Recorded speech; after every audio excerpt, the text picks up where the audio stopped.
नमस्कार, मैं हूं संजय शर्मा। आप देख रहे हैं 4 PM गुजरात। गुजरात लॉबी बहुत एक्टिव है। वो समझ रही है, चाह रही है कि बिहार में किसी तरह सरकार बन जाए, वरना उनका डिब्बा गोल हो जाएगा। अमित शाह ने बहुत रणनीति के तहत साफ कर दिया कि नीतीश को मुख्यमंत्री बनना मुश्किल है। बीजेपी का संसदीय दल तय करेगा। संसदीय दल ने मोदी जी को तय नहीं किया था, मोदी जी को एनडीए ने चुन लिया। बीजेपी ने संसदीय दल की बैठक इसलिए नहीं बुलाई कहीं गडकरी का नाम ना आ जाए। और यहां नैतिकता की बात है। केपी मलिक से मैंने विस्तार से बातचीत की है कि क्या होगा बिहार में, क्या होगा देश की राजनीति में। 4 PM को गुजरात को सब्सक्राइब करिए, ज्वाइन करिए। चलते हैं केपी मलिक के पास। 4 PM न्यूज नेटवर्क में स्वागत है केपी मलिक साहब, आपका बहुत बहुत स्वागत। जी धन्यवाद। मलिक साहब, बेचारे नीतीश कुमार अच्छे खासे मोदी जी अल्पमत में आ गए थे, बड़े शान से कहते थे अब की बार मोदी सरकार, लेकिन ऐसा झटका डाला यूपी ने कि साहब की सरकार जो है अब की बार एनडीए सरकार में बदल गई। 56 इंच का सीना, मोदी है तो मुमकिन है, सब डायलॉग खत्म हो गए। वजह बने दो लोग, चंद्रबाबू नायडू और नीतीश कुमार। हालांकि बाकी विपक्ष कह रहा था कि भरोसा मत करो बीजेपी का, बीजेपी के संग जाओगे तो कहीं के नहीं रहोगे।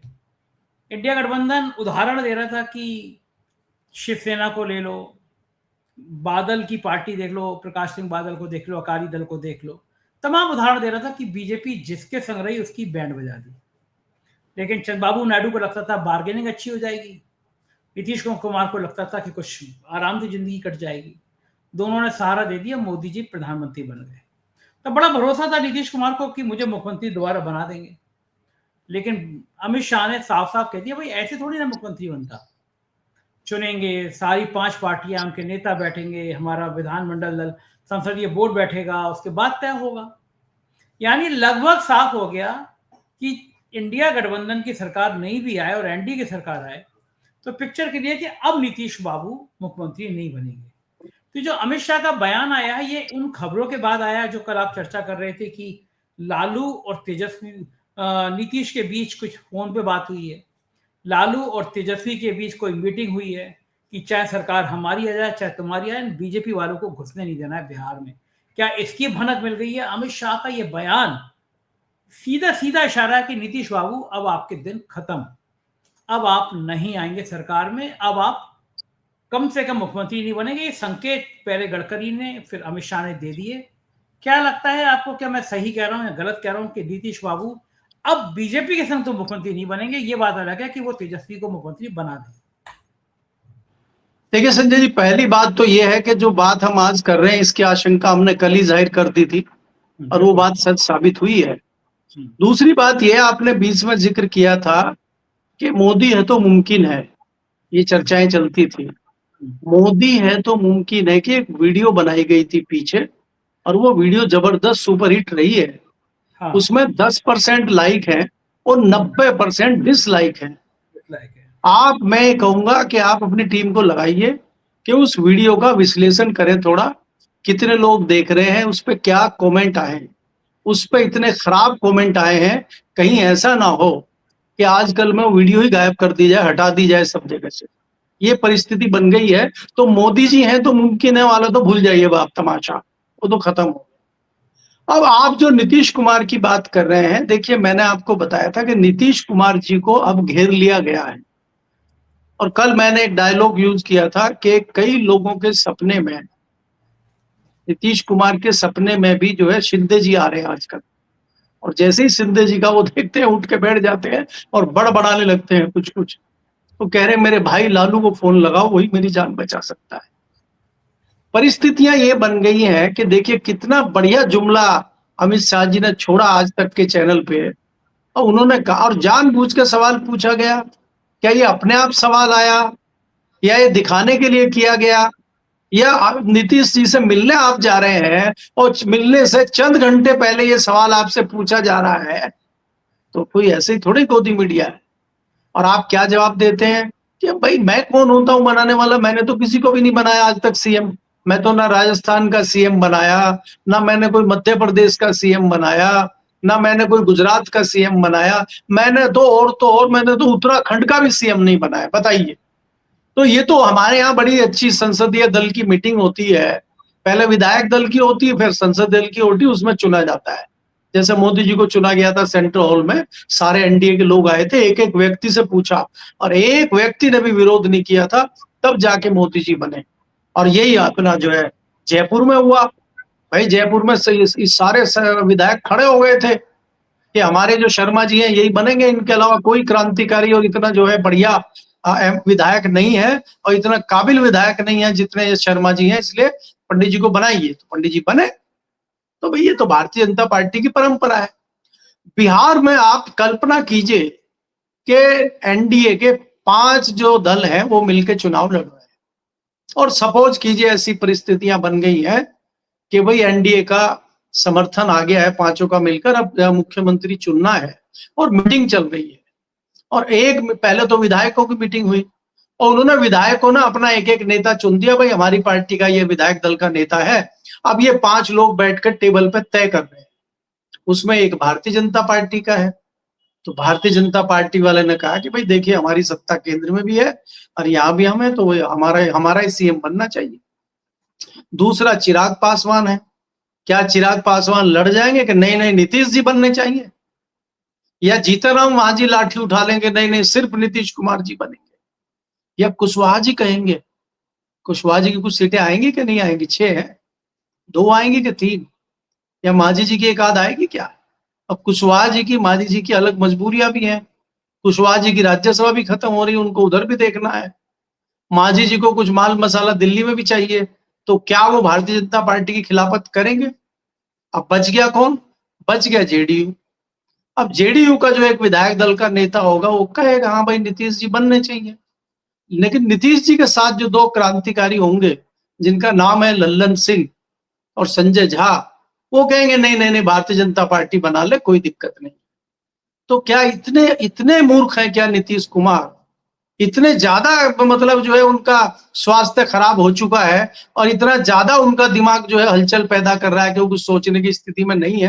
क्या ये परिस्थितियां हैं क्या? इसीलिए मैं कहता हूं कि नितिन शाह इतना मूर्खतापूर्ण कदम ले ही नहीं सकते। इससे मुझे शक कहीं ना कहीं नितिन शाह की चाणक्यगिरी पे हो रहा है कि वो मामले को पेच को फंसा के वो चाहते ही नहीं है कि बिहार में सरकार बने। अमित शाह, अमित शाह सॉरी, अमित शाह जो चाणक्य हैं वो चाहते ही नहीं है कि भारतीय जनता पार्टी की सरकार बिहार में बने। कहीं कुछ षड्यंत्र तो नहीं कर रहे हो? और ऐसी जगह लाके खड़ा कर दिया है। ऐसी वो क्या कर रहे होंगे? क्या आप मुझे बताइए, वो क्यों चाहेंगे ना बने? तो उन्होंने एनडीए को ऐसी परिस्थितियों में लाके खड़ा क्यों कर दिया है? उनको साफ साफ पता है कि आप जो है महाराष्ट्र नहीं बना सकते बिहार को, और उसके बावजूद आप इस तरह की हरकतें कर रहे हैं क्यों? ये बहुत बड़ा सवाल है। और जब आपने नीतीश कुमार को इस तरह की चुनौती दी है, मैंने कल भी आपके चैनल पर बड़ी जिम्मेदारी से कहा था कि नीतीश कुमार मर जाएंगे और नीतीश कुमार कभी भी किसी केंद्रीय या किसी राष्ट्रीय दल की सरकार वहां नहीं बनने देंगे। और आप देखिएगा कि पर्दे के पीछे से सहमति होगी और नीतीश कुमार कहीं ना कहीं तेजस्वी को मुख्यमंत्री बनाने का काम करेंगे। और उससे पहले आप देखिएगा तेजस्वी की तरफ से तमाम जो रैलियां होंगी, तमाम जो कार्यक्रम होंगे, एक भी निशाना लगते हुए आपको नीतीश कुमार पे नहीं दिखेगा। और जो नीतीश कुमार जी बोलेंगे एक भी निशाना आपको जंगल राज पे नहीं दिखेगा, वो कहीं और दिखेगा। वो अपना सुशासन बताएंगे, हमने 20 साल में ये किया, हमने महिलाओं को 10-10 हजार रुपया मोदी पे प्रेशर डाल के दिलवाया, हमने ये किया, हमने लालू पे कोई टिप्पणी नहीं होगी। तो अगर इस तरह की चीजें होंगी तो ये क्या जताता है? तो ये सारी चीजें आपको आने वाले चुनाव में दिखेंगी। अब बाकी जो बचे आपके पीके जी वो क्या करेंगे? वो पूरा जो है अपना कील काटे और अपने हथियार लेके वो सीधा वार करेंगे लालू जी पे। वो सिर्फ लालू जी के पीछे पड़े रहेंगे और लालू जी का जो है जनाधार पूरा बढ़ा देंगे। क्योंकि तेजस्वी यादव ने जो बयान दिया है कि अगर हमारी सरकार बनती हम युवाओं को रोजगार देंगे, गारंटी दे रहे हैं, तो उस बात में लोगों को दम इसलिए लगता है कि जब कुछ समय के लिए तेजस्वी यादव उप मुख्यमंत्री बने थे तो उस छोटे से पीरियड में भी उन्होंने नौकरी देने का काम किया था। और अगर 5 साल के लिए तेजस्वी बनते हैं तो वो युवाओं की इस बात को पूरा कर सकते हैं जो उन्होंने वायदा युवाओं से किया है। बाकी नेताओं की बातों पे वहां के युवाओं को भरोसा नहीं है। और संजय जी उसके बाद आप दूसरी बात पे आ जाइए, जो मेन बात है, बिना जातिवाद और बिना इस जाति समीकरण के कहीं चुनाव नहीं हो रहा। आपको तो अपने गुजरात में ही बदलना पड़ गया, आपको तो अपने गुजरात में ही जातीय समीकरण के हिसाब से पूरी सरकार चेंज करनी पड़ गई। आपने तो पूरे घर के बल्ब बदल दिए कि कोई पीली लाइट दे रहा था, कोई हरी दे रहा था, नहीं नहीं नहीं, सबको जो है इनको नए बल्ब लगाओ, एलईडी के बल्ब लगा दिए आपने सब जगह। ये तो हमें लग रहा था सीएम को भी बदल देंगे कि ये भी थोड़ी धुंधली लाइट दे रहा है, इसको भी हटाओ। तो जातीय समीकरण जो है वो भारतीय जनता पार्टी के पक्ष में नहीं है। जिस प्रकार से आज अगड़े पिछड़े की लड़ाई हो गई है, पिछड़ों में और ओबीसी में नीतीश कुमार का और लालू प्रसाद का कोई सानी बिहार में नहीं है। इसलिए भारतीय जनता पार्टी के लिए बिहार में सरकार बनाना मुझे दूर की कौड़ी लगती है। अब अंत में मैं संजय जी आपको एक चीज और बताता हूँ, ये इस बार क्यों आया कि भाई नीतीश कुमार जी मुख्यमंत्री बनेंगे नहीं बनेंगे, पहले तो नहीं आया ये। 2020 में तो ऐसा कुछ जिक्र नहीं हुआ, 2015 में तो नहीं हुआ ऐसा, ना किसी ने सवाल उठाया, ना कोई बात हुई। ये सवाल इस बार क्यों उठाए जा रहे हैं, ऐसा क्या हो गया इस बार? भाई चलने देते आप, ऐसे ही घोषित कर देते आप नीतीश कुमार को। अगर नीतीश कुमार के नंबर कम आते, आप कह देते भाई आपके नंबर कम आए, भारतीय जनता पार्टी के नंबर ज्यादा है और चिराग पासवान के नंबर ज्यादा है, और चिराग पासवान आपके नाम पर सहमत नहीं है, लिहाजा भारतीय जनता पार्टी आपको नहीं बना सकती। आप पहले क्यों ढिंडोरा पीट रहे हैं, ऐसा क्या हो गया? ये सोचने वाली बात है जी। बात तो आपकी ठीक है कि आखिर नीतीश के संग ऐसा खेल क्यों होगा। मैं ये देखना चाहता हूं, आप जानना चाहता हूं कि जो नीचे तक बात है, कार्यकर्ताओं तक बात है, अगर कार्यकर्ताओं तक ये संदेश चला गया जेडीयू के कि भाई नीतीश बाबू तो नहीं बन रहे हैं, तो कमान फिर क्या जेडीयू के कार्यकर्ता मायूस हो जाएंगे? और मायूस हुए तो वो क्या, उनका रुझान किधर होगा? वो तेजस्वी की तरफ होगा या बीजेपी की तरफ होगा? उनको लगेगा कि भाई नीतीश की पार्टी अब में जान बची नहीं है, तो उनका वोटर क्या अभी भी जेडीयू के संग रहेगा या शिफ्ट होगा, कहीं जाएगा? देखिए संजय जी, मैंने लगातार आपको कहा है कि भारतीय जनता पार्टी के लिए सबसे जो नुकसानदायक या सबसे नेगेटिव जो जा रहा है भारतीय जनता पार्टी के लिए बिहार में, वो जा रहा है कि उनके पास लीडरशिप नहीं है। उनके जो नेता हैं उनको सबको नंगा कर दिया है पीके ने। जो थोड़ी बहुत किसी की धोती वोती पहन के इज्जत बची हुई थी, पगड़ी बांध के बची हुई थी, वो सब पगड़ी भी उतार दी और धोती भी निकाल दी है पीके ने, तो सब नंगे हो गए। तो इसलिए भारतीय जनता पार्टी के लिए ये बहुत बड़ा नुकसान हो गया है। इसलिए जो बिहार की जनता है, तो बहुत जागरूक जनता मैं मानता हूं, वहां का वोटर बहुत जागरूक होता है, तो उसको लग गया है कि जो जैसा दूसरे राज्यों में चल रहा है, चाहे वो उत्तराखंड हो, चाहे वो मध्य प्रदेश हो, चाहे वो उत्तर प्रदेश में हो, कि बेरोजगारी भ्रष्टाचार तो अपने चरम पे है बाकी राज्यों में और कहीं रोजगार नहीं है। अगर यहाँ भी गुजराती लोग आते हैं या भारतीय जनता पार्टी की सरकार बनती है, तो बिहार में भी उसी तरह की परिस्थितियां हो जाएंगी। और आज भी अगर आप देखेंगे जिस प्रकार से कुछ जगहों पे अडानी को जमीनें दी गई हैं, 1 रुपए के रेट में जमीनें दी गई हैं, और जो पैसा दिया भी गया वो पैसा सरकार दे रही है और 1 रुपए के हिसाब से पेमेंट ले रही है अडानी से। तो ये जनता में हवा फैल गई है कि ये सिर्फ यहाँ लूटने के लिए आ रहे हैं। तो इसलिए मुझे बहुत कम संभावनाएं भारतीय जनता पार्टी की वहां दिखाई देती हैं। अब जमीनों की अगर आप बात करते हैं, तो जमीनों तो स्वर्णों पे ज्यादा है, जमीनों तो अगड़ों पे ज्यादा है। तो कहीं ना कहीं इस चीज से डरते हुए अगड़ा भी विमुख है भारतीय जनता पार्टी से। तो ऐसे में वो भारतीय जनता पार्टी के साथ जाने का रिस्क लेगा क्या, ये भी सोचने वाली बात है। तो आप जो जिक्र कर रहे हैं कि जेडीयू का जो मतदाता है वो रुख किस तरफ करेगा, सीधी और साफ बात है, वो रुख तेजस्वी की तरफ करेगा। या कहीं उसको लगता है कि मेरी जाति का कोई या मेरे क्षेत्र का या मेरे धर्म का, मेरी पार्टी का कोई विधायक लड़ रहा है, तो उसकी तरफ वो जा सकता है, क्योंकि विधायकी के चुनाव में जातिवाद बड़ा फैक्टर होता है। आप अपने उत्तर प्रदेश में भी अगर आप देखेंगे तो कई बार जाति फैक्टर हो जाता है, तो उन परिस्थितियों में वो अपनी जाति की तरफ जा सकता है। अगर लार्ज स्केल पे हम देखेंगे तो मुझे जेडीयू के बाद जो है आरजेडी का पलड़ा भारी लगता है। और जेडीयू अभी उस तरह से कमजोर नहीं है जिस तरह से हम देख रहे हैं, मान रहे हैं। नीतीश कुमार का जलवा अभी बरकरार है कई जगह। जी। लेकिन मलिक साहब, एक चीज है कि आपको लगता है कि जितनी तेजी से राहुल गांधी ने और तेजस्वी ने शुरुआत की थी, वो शुरुआत थोड़ी धीमी पड़ गई, ये तो मानेंगे आप? क्योंकि वो केमिस्ट्री, उन सबके टिकट बट गए, वो लोग फील्ड में आ गए, एनडीए इंडिया गठबंधन थोड़ा ढीला हो गया। कारण क्या है कि क्यों सुस्ती? एकदम लड़ते लड़ते लोग ढीले क्यों जाते हैं? राहुल गांधी, तेजस्वी क्यों ढीले हो जा रहे हैं हम? देखिए संजय जी, आप एक जो है पुराना जुमला मैं सुनाता हूँ आपको कि बुलंदियों पे पहुंचना कमाल नहीं, बुलंदियों पे ठहरना कमाल होता है। राहुल गांधी एक माहौल तो बना देते हैं, बुलंदी पे तो पहुंच जाते हैं, लेकिन वो बुलंदी पे ठहर नहीं पाते। जितना बढ़िया माहौल राहुल गांधी ने 1 महीना पहले बना दिया था, आज वो माहौल कहीं दिख नहीं रहा है। ऐसा लगता है कि तेजस्वी यादव जैसे अकेले पड़ गए।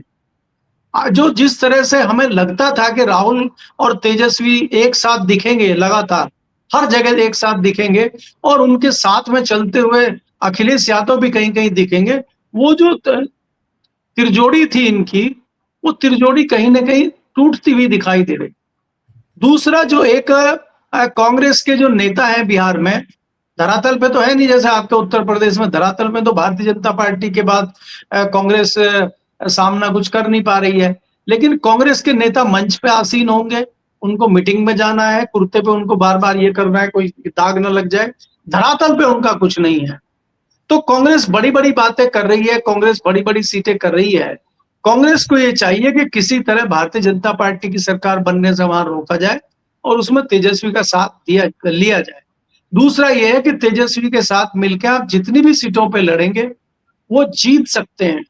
अगर आप अधिक सीटें लेंगे, आपका जनाधार नहीं है, आपके पास कैंडिडेट नहीं है, आप ज्यादा सीटें लेके फिर सिर्फ हारने का ही काम करेंगे और उसका सीधा-सीधा उदाहरण लोकसभा का आपका उत्तर प्रदेश के पास है।